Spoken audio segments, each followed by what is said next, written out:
नमस्कार दोस्तों, स्वागत है आपका स्टेनो गुरुजी यूट्यूब चैनल। दोस्तों आज की वीडियो हम लोग बात करेंगे मध्य प्रदेश विधानसभा सचिवालय से जो वैकेंसी आई है उसके बारे में बात करेंगे। चाहे वो स्टेनोग्राफर की हो, चाहे आपका सुरक्षा गार्ड का हो, चाहे असिस्टेंट सहायक का हो। ठीक है, तो तीनों पदों के लिए यहाँ पे डिटेल में चर्चा करने वाले, कितनी वैकेंसी, कौन कौन अप्लाई कर पाएगा, क्या योग्यता रखी गई है, फीस क्या रखा गया है, शॉर्ट हैंड स्पीड क्या है, सब कुछ यहाँ पे डिटेल में चर्चा करने वाले हैं। तो वीडियो को अंत तक देखिएगा, सब कुछ यहाँ पे पॉइंट टू पॉइंट डिस्कस करेंगे। और अगर अभी तक आपने हमारे चैनल को सब्सक्राइब नहीं किया तो प्लीज़ सब्सक्राइब करके नोटिफिकेशन बेल ऑन करना। किसी भी नोटिफिकेशन को या फॉर्म को अप्लाई करने से पहले विस्तृत नोटिफिकेशन को पूरा देख लीजिएगा, आश्वस्त हो लीजिएगा, तभी फॉर्म अप्लाई करिएगा। किसी के कहने या बताने से मत करिएगा। ठीक है, तो यहाँ पे देख लेते हो दोस्तों, ये जो वैकेंसी आई है मध्य प्रदेश विधानसभा सचिवालय से आई है। ठीक है, 10 तारीख की अपडेट है, आपको वेबसाइट पर मिल जाएगा। आप वेबसाइट पर जाकर विजिट कर सकते हैं। PDF आपको हमारे टेलीग्राम पर मिल जाएगा। टेलीग्राम का लिंक वीडियो के डिस्क्रिप्शन में दिया गया है। आप हमारे लिंक या ग्रुप से नहीं जुड़ पा रहे हैं तो आप गूगल प्ले स्टोर में जाकर टेलीग्राम इंस्टॉल करेंगे। अगर आपने इंस्टॉल किया हुआ तो उसमें स्टेनो गुरुजी सर्च करेंगे तो भी आप हमारे ग्रुप से जुड़ जाएंगे। ठीक है, तो यहाँ पे दोस्तों जो है आपका मध्य प्रदेश विधानसभा सचिवालय सहायक ग्रेड 3 स्टेनोटाइपिस्ट एवं सुरक्षा गार्ड के रिक्त पदों की भर्ती हेतु विज्ञापन निकाला गया है। ठीक है, अगर इसकी हम अंतिम तिथि की बात करें तो अंतिम तिथि जो है आपका 10 नवंबर 2022 है। ठीक है, अगर आपके पास एलिजिबिलिटी है, आप योग्यता रखते हैं और आप तैयारी कर रहे हैं तो आप फटाफट से अप्लाई कर सकते हैं। आपको लास्ट डेट का इंतजार नहीं करना है। तो दोस्तों देख लेते हैं कि कितनी वैकेंसी है, क्योंकि यहाँ पे स्टेनोग्राफर और ज़्यादा वैकेंसी जो है वो आपका असिस्टेंट सहायक के लिए है। ठीक है, सबसे कम वैकेंसी जो है आपका स्टेनोग्राफर के लिए है। ठीक है, तो यहाँ पे देखिए, अगर हम पे लेवल और वैकेंसी की बात करें तो सहायक ग्रेड 3 के लिए टोटल वैकेंसी की बात करें तो टोटट 40 पदों के लिए वैकेंसी निकाली गई है। ठीक है, जिनका अगर हम पे लेवल की बात करें तो पे लेवल 4 में रखा गया है, यानी कि 19,500 से स्टार्ट होगा आपका। 19,500 से 62,000 तक आपका बेसिक पे रहेगा। उसके बाद आपका जैसे प्रमोशन होता जाएगा लेवल बढ़ता जाएगा। ठीक है, बाकी यानी 19,500 प्लस आपका DA HRA TA ये सब भी मिलेगा। ठीक है, बाकी जो आपका सचिवालय में रहेगा तो जो भी वहाँ पे रिस्क अलाउंस वगैरह जो भी मिलता होगा वो सब आपको यहाँ पे मिलने वाला है। ठीक है, तो वैकेंसी की बात करें तो 9 वैकेंसी जो है आपका अनरिजर्व कैटेगरी की है, 4 वैकेंसी SC की है और 9 वैकेंसी जो है आपका ST की है। ठीक है, वहीं OBC की बात करें तो 13 वैकेंसी है। ठीक है, 5 वैकेंसी वहीं EWS की है।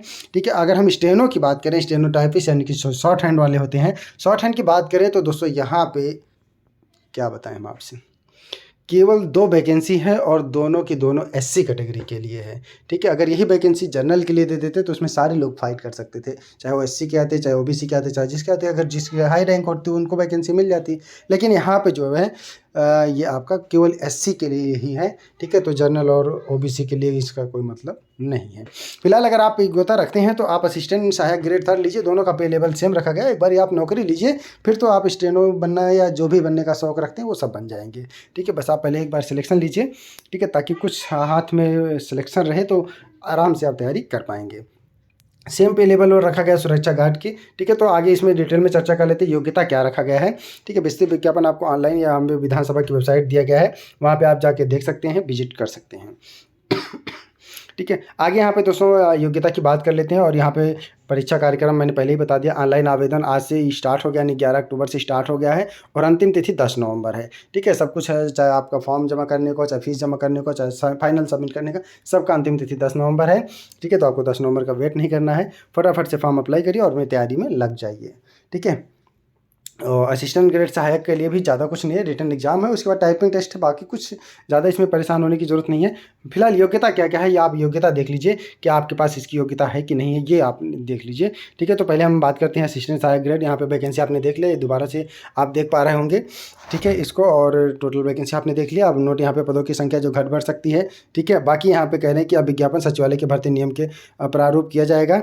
ठीक है, शैक्षिक अभिलेखों की प्रतियाँ अपेक्षित नहीं, कोई भी यहाँ पे लगाना नहीं है, फोटो हस्ताक्षर सब अपलोड करना है। ठीक है, कुछ यहाँ पे अभी भेजना नहीं है। ठीक है, परीक्षा योजना परिशिष्ट संख्या 2 ऑनलाइन आवेदन करने के संबंध में एवं जानकारी परिशिष्ट संख्या 3 में उल्लेखित किया गया है।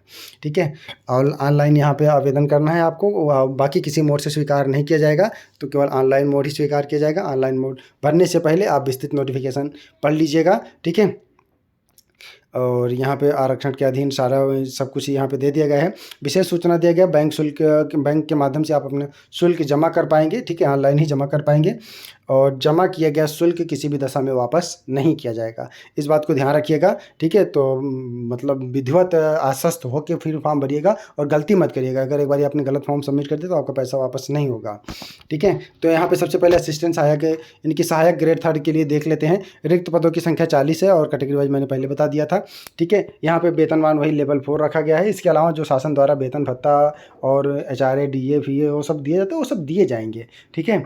तो ये सब मिलेगा आपको। बाकी यहाँ पे प्रोबेशन पीरियड जो होगा आपका 3 साल का रहेगा। जैसे आप सेंट्रल गवर्नमेंट में जाते हैं तो वहाँ पे 2 साल का प्रोबेशन होता है, यहाँ पे 3 साल का प्रोबेशन पीरियड रहेगा, उसके बाद फिर आप परमानेंट हो जाएंगे, ठीक है। परिवीक्षण कि आपका प्रोबेशन पीरियड होगा। शैक्षिक योग्यता की बात करें तो आपके पास 10+2 होना चाहिए, ठीक है, 10+2, अथवा अगर आप ग्रेजुएशन कर रहे हैं तो आप किसी भी विश्वविद्यालय, मान्यता प्राप्त विश्वविद्यालय से प्रथम वर्ष ग्रेजुएशन कर चुके हों, दोनों में से कोई भी हो, ठीक है। तो जो आपका 10+2 यानी कि इंटर जो है आपका, वो मान्यता प्राप्त मंडल से परीक्षा उत्तीर्ण होना चाहिए। और अगर आपका मान्यता प्राप्त मंडल से नहीं है तो आप अगर ग्रेजुएशन कर रहे हैं तो भी आप इसके लिए एलिजिबल हैं। दूसरा कंडीशन, आपके पास यहाँ पे विश्वविद्यालय से 1 वर्षीय कंप्यूटर डिप्लोमा भी होना चाहिए, डिप्लोमा का सर्टिफिकेट होना चाहिए 1 साल का, ठीक है। और तीसरा जो कंडीशन है, आपके पास CPCT प्रमाण पत्र होना चाहिए, ठीक है। ये तीनों हैं तो आप एलिजिबल हैं। चौथा क्या कह रहे हैं कि चौथा आपका कंप्यूटर पर हिंदी टाइपिंग में 300 शब्दों का 10 मिनट की अवधि कौशल परीक्षा ली जाएगी। तो चौथा तो लिया जाएगा, ठीक है। तो यहाँ पे जो बाकी कंडीशन है, तीनों सर्टिफिकेट आपके पास होनी चाहिए, तब आप इसके लिए एलिजिबल हैं, आप अप्लाई कर पाते हैं। सेम वही कंडीशन स्टेनोग्राफर के लिए भी है, ठीक है, अलग से इसमें कुछ नहीं है। यहाँ पे भी CPCT मांगा गया है और यहाँ पे आपका केवल शॉर्ट हैंड जो है आपका 80 शब्द प्रति मिनट की स्पीड से होना चाहिए। 5 मिनट का डिक्टेशन बोला जाएगा, 80 शब्द की स्पीड से होगा और बाकी 30 शब्द प्रति मिनट के हिसाब से अंग्रेजी टाइपिंग भी आपको आना चाहिए, ठीक है। तो ये दोनों चीज़ें हैं, तो आप शॉर्ट हैंड के लिए अप्लाई कर सकते हैं, बट आप SC कैटेगरी में आते हो तब, ठीक है। और यहाँ पे सुरक्षा गार्ड के लिए आपने देख ही लिया है, सुरक्षा गार्ड के टोटल 9 वैकेंसी हैं, कैटेगरी वाइज आप वैकेंसी ऊपर देख सकते हैं, ठीक है। और यहाँ भी शैक्षिक योग्यता जो है वही रखा गया है 10+2 यानी कि इंटर पास। बाकी यहाँ पे थोड़ा सा हाइट वगैरह ये सब देखा जाएगा, ठीक है। और आय की गणना जो है आपका, यहाँ पे कंप्यूटर की कोई ज़रूरत नहीं है, ठीक है, कंप्यूटर सर्टिफिकेट CPCT ये सब की कोई ज़रूरत नहीं है, ठीक है, बस आपके पास 10+2 होना चाहिए, ठीक है। और यहाँ पे जो है आपका आवश्यक जो पुलिस कांस्टेबल के लिए होते हैं शारीरिक मानदंड यानी हाइट वगैरह, वो सब यहाँ पे चाहिए होगा।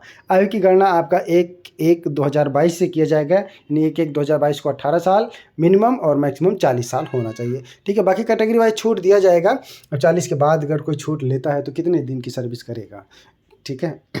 और बाकी वो 40 के बाद जो छूट जाएगा वो केवल मध्य प्रदेश के निवासियों को ही मिलेगा, ठीक है। आरक्षण का फ़ायदा केवल मध्य प्रदेश के निवासियों को मिलेगा। अदर स्टेट से अगर आप अप्लाई करते हैं तो आपको जनरल में अप्लाई करना होगा, ठीक है, और किसी कैटेगरी में अप्लाई करेंगे तो मान्य नहीं होगा, इस बात को ध्यान रखिएगा। यहाँ पे जाति प्रमाण पत्र दिया गया है, जाति प्रमाण पत्र आपको लगाना है।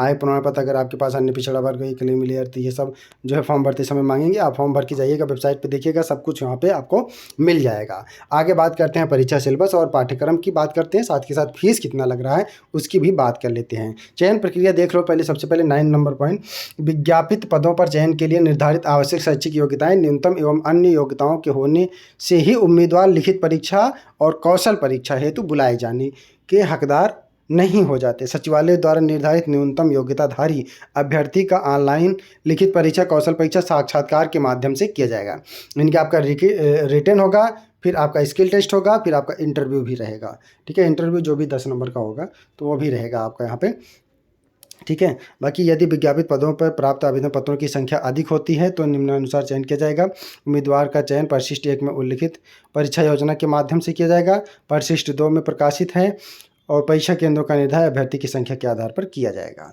ठीक है। अगर ये यहाँ पे मतलब वैकेंसी के हिसाब से बहुत कम फॉर्म पड़ते हैं तो हमें लगता है कि डायरेक्ट स्किल टेस्ट ले सकते हैं, और अगर ज़्यादा फॉर्म पड़ते हैं तो जो है आपका रिटन एग्जाम होगा, उसके बाद आपका फिर स्किल टेस्ट होगा, ठीक है। तो वो फॉर्म के ऊपर डिपेंड करता है, ठीक है। अगर हज़ारों की संख्या में फॉर्म आ गए तो फिर उसमें जो है इनको छांटना ही पड़ेगा, तो रिटन एग्जाम करा सकते हैं। सकते हैं। ठीक है, फॉर्म की फ़ीस अगर बात करें तो 300 रुपया जो है आपका SC/ST के और आर्थिक रूप से कमज़ोर व्यक्ति के अन्य OBC के लिए है। ठीक है, 450 रुपया अदर कैंडिडेट के लिए है। ठीक है, जो जनरल में है, और बैंक शुल्क के माध्यम से जमा कर पाएंगे। ठीक है, ये सब आपको दिया गया है विस्तृत विज्ञापन। यहाँ पे शर्तें जो दिया गया, ये शर्तें आप देख लीजिएगा। परिशिष्ट संख्या 1 देख लीजिए, परीक्षा योजना दिया गया है। ठीक है, जिसमें आपका मध्य प्रदेश का सामान्य ज्ञान एवं कंप्यूटर भी रहेगा। ठीक है, और ऑनलाइन परीक्षा वस्तुनिष्ठ परीक्षा का आयोजन किया जाएगा। वस्तुनिष्ठ हो गया यानी कि ऑब्जेक्टिव टाइप के रहेंगे। कौशल परीक्षा और साक्षात्कार 15 नंबर के रहेंगे।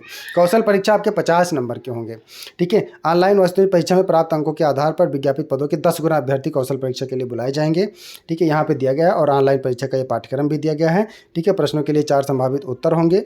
ठीक है, और यहाँ पे किसी गलत प्रश्न, किसी विकल्पों का सही विकल्प चयन नहीं करने पर संबंधित प्रश्न के उत्तर की जांच नहीं की जाएगी, लेकिन यहाँ पे निगेटिव मार्किंग नहीं किया गया है। ठीक है, निकटतम सहयोग ऑनलाइन परीक्षा के हिसाब से जांच नहीं की जाएगी। अगर परीक्षा गलत रहेगा तो क्या, या बाकी यहाँ पे परीक्षा का पाठ्यक्रम दिया गया है। ठीक है, मध्य प्रदेश के सामान्य ज्ञान के अलावा यहाँ पे 8 चीज़ सिलेबस दिया गया। जनरल नॉलेज और मध्य प्रदेश यहाँ पे पार्ट 1 में इंग्लिश हिंदी दोनों माध्यम में दिया गया। आप समझ सकते हैं कंप्यूटर से कहाँ कहाँ से क्वेश्चन होंगे। ठीक है, बाकी कंप्यूटर के लिए मैंने एक वीडियो बनाया है, मतलब उसमें पूरा वीडियो बनाया जिसमें हमने कंप्यूटर के कई पार्ट कवर किए हैं। आप उसको देख सकते हैं, उसका भी लिंक आपको टेलीग्राम पर मिल जाएगा। ठीक है, नहीं तो आप हमारे स्टेनो गुरुजी 91 वाले चैनल में जाएंगे तो वहाँ पर आप देख पाएंगे, 94 वाले में। ठीक है, बाकी ये वेबसाइट है और इसका PDF हम आपको टेलीग्राम पर भेज देंगे। वीडियो को पूरा देखने के लिए बहुत बहुत धन्यवाद। मिलते हैं नेक्स्ट वीडियो में नई जानकारी के साथ। तब तक के लिए बाय। Thanks for watching. जय हिंद।